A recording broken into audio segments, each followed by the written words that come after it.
بسم اللہ الرحمن الرحیم۔ شروع کرتا ہوں اللہ کے نام سے جو بڑا مہربان نہایت رحم والا ہے۔ چور سے ولی۔ اسی طرح کا ایک اور واقعہ کئی کتابوں میں ملتا ہے۔ ایک مرتبہ ایک چور آپ کے گھر داخل ہوا۔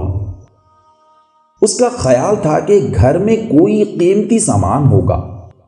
اس نے گھر کا کونا کونا چھان مارا لیکن اسے کچھ نہ ملا۔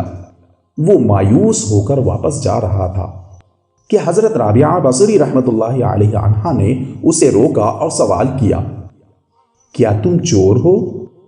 اس نے غصے سے جواب دیا، ہاں میں چور ہوں۔ آپ نے فرمایا، تو پھر یہاں سے خالی ہاتھ نہ جاؤ۔ وہ بولا، یہاں رکھا ہی کیا ہے جو ساتھ لے جاؤں؟ آپ مسکرائیں اور فرمایا کہ وضو کر کے 2 رکعت نماز میرے حجرے میں ادا کرو، تمہیں یہاں سے اتنا سامان ملے گا جتنا ساری عمر نہیں ملا ہوگا۔ چور نے لالچ میں آ کر وضو کیا اور حجرے میں جا کر 2 رکعت کی نیت باندھ لی۔ ادھر حضرت رابعہ بصری رحمت اللہ علیہ عنہا بھی رب ذوالجلال کے حضور سجدہ ریز ہو گئی اور دعا کرنے لگی کہ اے مولا، یہ چور میرے دروازے پر آیا تھا، اسے یہاں تو کچھ نہیں ملا، لہٰذا میں اسے تیرے دروازے پر لے آئی ہوں، میرے مولا اسے نواز دے۔ ادھر چور کو نماز میں اتنا سرور ملا کہ اس نے مزید 2 رکعت کی نیت کر لی۔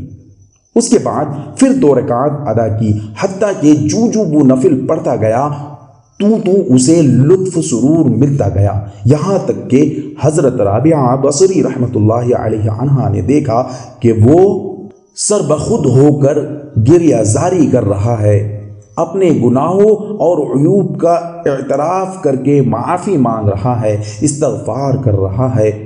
تو خدا کو اس کی گریہ زاری اس قدر پسند آئی کہ اسے معاف کر کے چور سے ولی بنا دیا۔ یہ دیکھ کر حضرت رابعہ بصری رحمت اللہ علیہ عنہا نے خدا سے عرض کی کہ اے مولا، تو نے اپنے گناہ گار بندے کو معاف کر کے اعلیٰ مقام عطا کیا ہے، میں بھی تیری عاجز بندی ہوں، میری کوتاہیوں کو بھی معاف فرما دے۔